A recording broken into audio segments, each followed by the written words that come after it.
దేవునికే స్తోత్రం కలునుగాక. మన ప్రభైన యేసుక్రీస్తు వారి నామములో మీ అందరికీ శుభములు. ఈ రోజున యూదా రాజ్యపు రాజులైన ఇద్దరు రాజుల గురించి మనం ధ్యానం చేద్దాం. ఈ ఇద్దరు రాజులు కూడా భక్తిహీనులే. ఈ ఇద్దరు రాజులు కూడా తమ రాజుగా చేసినటువంటి దేవుణ్ణి నిర్లక్ష్యపెట్టి ఆయన యందు అవిశ్వాసాన్ని కనపరిచిన వారే. అయితే వారి జీవితంలో వారిరువురికి ఒకేలాంటి పరిస్థితి వచ్చింది. ఆపత్కాలము, శ్రమకాలము వారి జీవితాల్లో సంభవించింది. ఆ సమయంలో వీరిరువులు ఎలా ప్రవర్తించారు, ఆ సమయంలో వీరు ఇరువురు ఎలా ప్రతిస్పందించారు అన్నది ఈరోజు మనం ధ్యానం చేసుకుందాం. మొదటి రాజు 2వ దినవృత్తాంతముల గ్రంథము 28వ అధ్యాయము 22వ వచనంలో మనం చదువుకుందాం.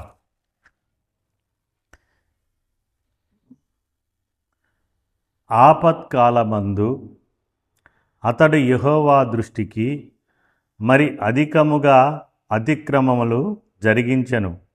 అట్లు చేసినవాడు ఈ ఆహాజు రాజే. 2వ రాజు గురించి ఇదే దినవృత్తాంతముల 2వ గ్రంథములో 33వ అధ్యాయములో 12, 13 వచనాలలో మనం చదువుకుందాం. అతడు శ్రమలో ఉన్నప్పుడు తన దేవుడైన యెహోవాను బతిమాలుకుని తన పితరుల దేవుని సన్నిధిని తన్ను తాను బహుగా తగ్గించుకొని ఆయనకు మొరలెడగా ఆయన అతని విన్నపములను ఆలకించి యెరూషలేమునకు అతని రాజ్యములోనికి అతన్ని తిరిగి తీసుకుని వచ్చినప్పుడు యెహోవా దేవుడై ఉన్నాడని మనష్షే తెలుసుకొనెను. ఆహాజు రాజు, మనష్షే రాజు, యూదా రాజులు వీరు ఆపత్కాలములో, శ్రమకాలములో ఏ విధంగా స్పందించారు అన్నది మనం ఇక్కడ ధ్యానం చేస్తూ ఉన్నాం.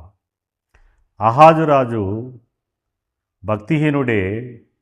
అతనికి ఆపద వచ్చినప్పుడు అతడు ఇంకా భక్తిహీనునిగా జీవించాడు.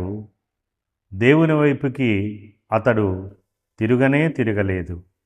అయితే మనష్షే భక్తిహీనుడు శ్రమకాలములో దేవుని వైపుకి తిరిగి దేవునికి విశ్వాసము, నమ్మకము కలిగి దేవునికి ప్రార్థనలు చేసి భక్తిపరునిగా మారిపోయినట్లుగా మనం చూస్తూ ఉన్నాం. ప్రియమైన దేవుని బిడ్డలారా, మనం మన జీవితంలో అప్పుడప్పుడు ఏమైనా కష్టములు వచ్చినప్పుడు ఎలా స్పందిస్తున్నాము, ఎలా ప్రవర్తిస్తున్నాము, దేవుని వైపుకి తిరుగుతున్నామా, ఇంకా ఎటువైపైనా మనం సాయం కొరకు చూస్తున్నామా అన్నది ఈరోజు మనం తెలుసుకోవాలి. ఆపత్కాలములో, శ్రమకాలంలో దేవుని వైపుకి తిరిగిన మనష్షే ప్రార్థన ద్వారా చేసిన అతని ప్రార్థన ద్వారా దేవుడు అతని జీవితంలో అద్భుతం చేశాడు. మొదట ఆహాజును మనం చూస్తే అతడు ఆపత్కాలములో దేవుని వైపుకి తిరగలేదు, పశ్చాత్తాపపడలేదు. దేవుని దృష్టికి మరి అధికముగా అతిక్రమములు జరిగించి దేవునికి కోపం తెప్పించిన వానిగా ఉన్నాడు. అంతేకాదు దేవుని మందిరమును కూడా అతడు పాడు చేసిన వాడుగా ఆ కింది వచనాలలో చదివితే మనకు అర్థమవుతుంది.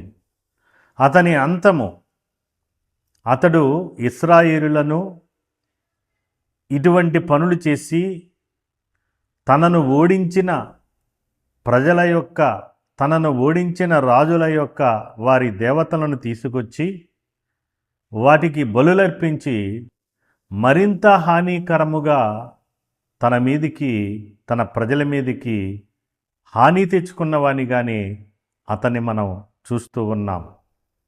అతని జీవితం చివరికి విషాదకరంగా ముగిసింది. అతడు అందరికీ ఏమాత్రము ఇష్టము లేనివానిగా అయోగ్యునిగా ఎంచబడి రాజుల సమాధులకు అతన్ని తేలేదని రాజుల సమాధులకు దూరముగా సమాధి చేశారని రాయబడి ఉన్నది. అయితే మనషే మనం శ్రమలో ఏ రీతిగా ప్రవర్తించాడో చూస్తున్నాం. 2వ దినవృత్తాంతముల గ్రంథము 33వ అధ్యాయము 12-13 వచనాలు. అతడు శ్రమలో ఉన్నప్పుడు తన దేవుడైన యెహోవాను బతిమాలుకొని తన పితరుల దేవుని సన్నిధిని తన్ను తాను బహుగా తగ్గించుకుని ఆయనకు మొరలిడగా ఆయన అతని విన్నపములను ఆలకించి యెరూషలేమునకు అతని రాజ్యములోనికి అతన్ని తిరిగి తీసుకుని వచ్చినప్పుడు యెహోవా దేవుడై ఉన్నాడని మనష్షే తెలుసుకొనెను. చూసారండి, శ్రమలో ఉన్నప్పుడు మనష్షే తన దేవుడైన యెహోవాను బతిమాలుకున్నాడు. ఫస్ట్ అంటే మొట్టమొదటిగా అతడు దేవుణ్ణి తన దేవునిగా వ్యక్తిగతంగా ఒప్పుకుని స్వీకరించాడు. ఇప్పుడు తన దేవునికి అతడు లోబడి బతిమాలుకుని ప్రార్థన చేస్తున్నాడు. అతడు ఎక్కడున్నాడు? అతన్ని బబులోను దేశానికి తీసుకుపోయి చెరలో వేసేశారని ఇక్కడ పై వచనంలో రాయబడింది. 11వ వచనాన్ని చదువుతున్నా. కాబట్టి యెహోవా అష్షూరు రాజు యొక్క సైన్యాధిపతులను వారి మీదికి రప్పించెను. మనష్షే తప్పించుకొని పోకుండా వారతన్ని పట్టుకొని గొలుసులతో బంధించి అతనిని బబులోనునకు తీసుకుని పోయిరి. అతడు ఏ స్థితిలో ఉన్నాడంటే ఇప్పుడు బబులోనులో ఉన్నాడు, బంధింపబడి ఉన్నాడు, చెరలో ఉన్నాడు. అయితే ఆ శ్రమలో ఉన్నప్పుడు అతడు తన దేవుడైన యెహోవాని బతిమాలుకొని తన పితరుల దేవుని సన్నిధిని తన్ను తాను బహుగా తగ్గించుకొని ఆయనకు మొరలిడగా ఆయన అతని విన్నపములను ఆలకించి యెరూషలేమునకు అతని రాజ్యములోనికి అతన్ని తిరిగి తీసుకుని వచ్చినప్పుడు యెహోవా దేవుడై ఉన్నాడని మనష్షే తెలుసుకునేను. చూసారండి, మనష్షే శ్రమలో దేవునికి లోబడ్డాడు. మనష్షే శ్రమలో దేవుని యందు విశ్వాసం ఉంచాడు. మనష్షే శ్రమలో తన భక్తిహీనతనంతా విడిచిపెట్టేసి భక్తితో విశ్వాసముతో దేవునికి ప్రార్థన చేయటం మొదలుపెట్టాడు.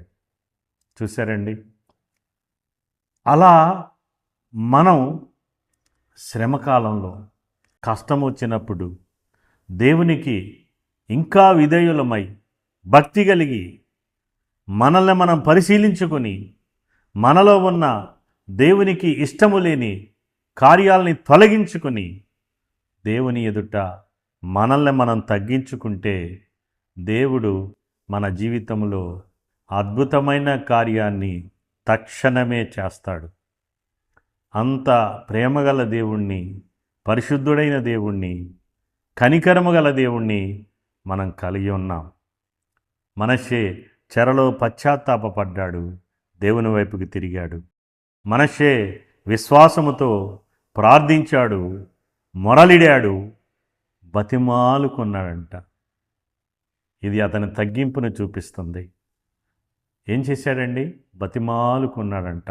తన్ను తాను బహుగా తగ్గించుకొని దేవుణ్ణి బతిమాలుకున్నాడంట. దేవా, నాది తప్పైపోయిందయ్యా. దేవా, నేను యోగ్యుని కాదయ్యా. నా ప్రవర్తన బట్టే, నా అవిధేయతను బట్టే, నా అపనమ్మకాన్ని బట్టే నాకు ఈ పరిస్థితి కలిగింది. నువ్వు కనికరించయ్యా, నువ్వు కృప చూపించయ్యా. నా భవిష్యత్తు ఏమిటో, నా గమ్యం ఏమిటో, ఇక మీదట నా జీవితం ఏమిటో ఇప్పటి నుంచి నిన్నే నమ్ముకొని ప్రార్థిస్తున్నాను ప్రభువా. అతడు బహుగా తగ్గించుకున్నాడని రాయబడింది. అతడు దేవుణ్ణి బతిమాలుకున్నాడని రాయబడింది. అతడు దేవునికి మొరలిడాడని, ఆయన అతని విన్నపములను ఆలకించాడని రాయబడి ఉన్నది. చూసారండి, ఇప్పుడు దేవుడు అతని ప్రార్థన ఆలకించి చేసిన కార్యం ఏంటంటే, ఆయనకు మొరలెడగా ఆయన అతని విన్నపములను ఆలకించి యెరూషలేమునకు అతని రాజ్యములోనికి అతన్ని తిరిగి తీసుకుని వచ్చినప్పుడు యెహోవా దేవుడై ఉన్నాడని మనష్షే తెలుసుకొనెను. దేవుని బిడ్డలారా, యెహోవా దేవుడై ఉన్నాడని మనష్షే తెలుసుకున్నాడు. ఎప్పుడు? దేవుడు చెరలో నుండి అతడు ప్రార్థించినప్పుడు ఆ చెరలో నుండి అతన్ని విడిపించి పరిస్థితుల్ని తారుమారు చేసి బబులోను రాజు యొక్క మనస్సుని మార్చివేసి మనష్షే రాజుని తిరిగి తన రాజ్యములోనికి, యెరూషలేము పట్టణములోనికి, తన ప్రజల దగ్గరకు దేవుడు అతన్ని తీసుకువచ్చాడు. అతడు తిరిగి రాజుగా తన మునుపటి స్థితిని తాను పొంది ఉన్నాడు. మరి దేవుడు ఎంత ప్రేమ కలిగిన వాడు! మన దేవుడు ప్రార్థన ఆలకించువాడై ఉన్నాడు. మన దేవుడు కనికరపడి తిరిగి లేవనెత్తువాడై ఉన్నాడు. ఇంత గొప్ప దేవునికి మనల్ని మనం తగ్గించుకొని విశ్వాసముతో ప్రార్థన చేస్తే మన జీవితంలో కూడా ఆయన అద్భుత కార్యములు చేయగలిగిన వాడై ఉన్నాడు. దేవుడు మనష్షేని ఎంతగా క్షమించాడో చూడండి. ఎంత భక్తిహీనముగా ప్రవర్తించాడో అంతగా ఈ రోజున భక్తిలోనికి వచ్చాడు. ఎంత చెడుగా ప్రవర్తించాడో అంత మంచివానిగా ఇప్పుడు మారిపోయాడు. ఎంతగా దేవుని ఎదుట గర్వించి బ్రతికాడో ఇప్పుడు దేవుని ఎదుట అంతగా తన్ను తాను తగ్గించుకున్నాడు. ఇది మనకు అవసరం. మనల్ని మనం తగ్గించుకోవటం, మనం దేవుణ్ణి బతిమాలుకోవటం, ప్రార్థనలు చేయటం, విన్నపములు చేయటం, ఆయన యందు బహువిశ్వాసం కలిగి ఉండటం. దేవుడు ఇంత కార్యం చేస్తాడని, తిరిగి తన స్వదేశానికి తీసుకుని వస్తాడని, తిరిగి తనని రాజుగా చేయుటకు సర్వశక్తిమంతుడైన దేవుడు సంకల్పాన్ని కలిగి ఉన్నాడని మనష్షేకి తెలియదు. ఆయన ఒకటే చేస్తున్నాడు, విశ్వాసముతో తన్ను తాను తగ్గించుకొని మారు మనస్సుతో పశ్చాత్తాపంతో ప్రార్థన చేస్తున్నాడు. అతని ప్రార్థన ప్రేమగల దేవుడు, కనికరమగల దేవుడు, కృపగల దేవుడు ఆలకించి అతని పట్ల అద్భుత కార్యం చేశాడు. మరి మనం కూడా మనష్షే వలె మనల్ని మనం తగ్గించుకుందాం, మన జీవితాన్ని మార్చుకుందాం. ఇంకా ఏమైనా దేవునికి ఇష్టము లేనివి ఉన్నట్లయితే వాటిని తీసివేసుకుందాం.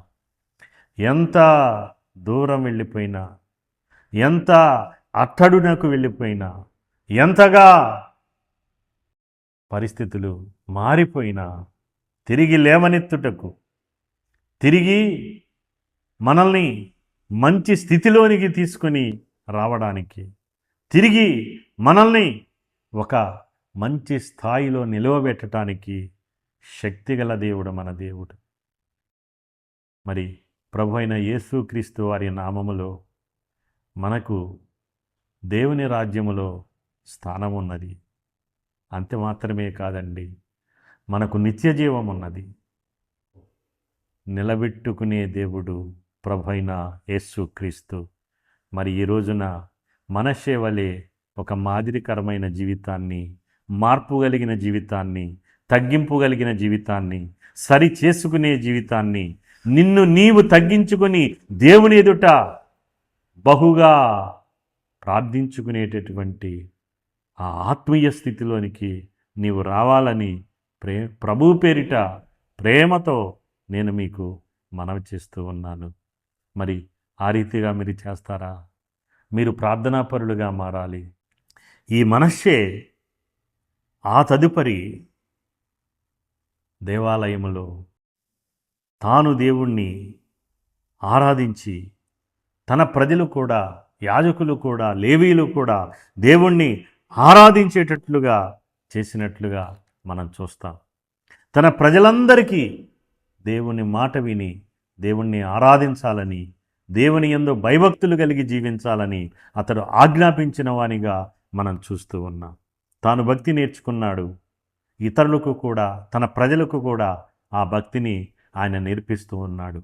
అంత మాత్రమే కాదండి, మనషే ఒక మాదిరికరమైన జీవితమును జీవించినట్లుగా ఒక మాదిరికరమైన జీవితం జీవించాడు. మనం కూడా ఒక మాదిరికరమైన జీవితాన్ని జీవించాలి. ప్రభు అయిన యేసుక్రీస్తు వారికి కూడా ఒక మాదిరికరమైన జీవితాన్ని ఈ లోకంలో ఉన్నప్పుడు జీవించారు.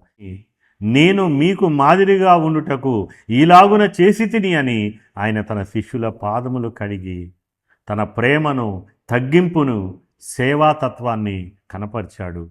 మీరు ఇలాగే ప్రేమతత్వాన్ని కలిగి, సేవాగుణాన్ని కలిగి జీవించాలని ఆయన తన చేతల్లో మాదిరి చూపించాడు. మనము కూడా మనష్షే వలె దేవునికి తిరిగి లోబడి ఆయనకి ప్రార్థనలు చేయొచ్చు. మన జీవితాల్ని సార్థకం చేసుకోవాలని, అనేకులకు మాదిరికరంగా మనం జీవించగలగాలని ప్రభువైన యేసుక్రీస్తు వారి పేరిట నేను మీకు మనవి చేస్తూ ఉన్నాను. అలాగున మీరు ప్రార్థన చేయండి. దేవునికి ఇష్టలుగా జీవించండి. దేవుడు మిమ్మల్ని దీవించునుగాక. ఆమేన్.